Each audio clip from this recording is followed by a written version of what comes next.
How to Train Your Dragon 2. How to Train Your Dragon 2 follows Viking Hiccup and his dragon Toothless as they try to prevent a warlord named Ivan Bloodfist, God that's a great name, from amassing a dragon army. Set 5 years after the first film, the sequel finds the island home of our protagonist, now home to many more dragons. The villagers now have their own personal dragons, engage in dragon racing, which is a ball sport but not a race, but I digress, and Hiccup is much more older and confident. The character's respected now, he's got a badass new look, and even has his own fire sword and winged suit.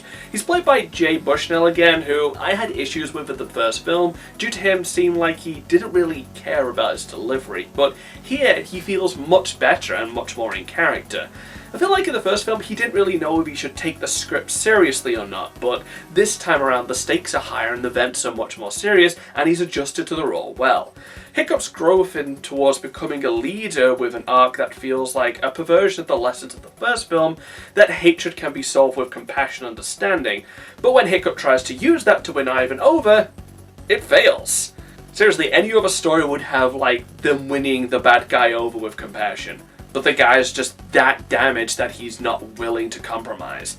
In the end, he's forced to show strength and plays into the old saying that those who want peace must be ready to fight for it. It's a very mature message and one that most films aimed at children would omit. The animation is pretty awesome, especially when we go to the land of the dragons and we get to see these things in the natural habitats. I will say it did feel like it was kind of missing out on the scenes with Toothless that they had in the first film, where it was all just silence and you were just kind of getting to know these characters purely through visual. But regardless, this thing has some entertaining action scenes and does quite a great job of trying to bring to life a lot of its great concept art. Once again, my favourite scenes are with the father Stoic, played once again by Gerard Butler. His storyline is a very emotional one that I won't ruin here, but it shows a deep sensitivity to his character that isn't glossed over.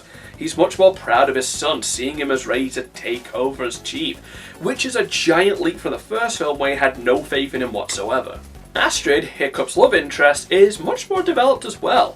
In the first film she was pretty generic, warlike same as everybody else, but she looked kind of hot, so therefore you knew she was gonna get together with Hiccup. But here she's much more supportive of Hiccup's vision and even shows her own leadership qualities. The romantic chemistry is pretty believable too. It shows that not only are these romantic interests, but you could see how she's supporting him in being a good chief.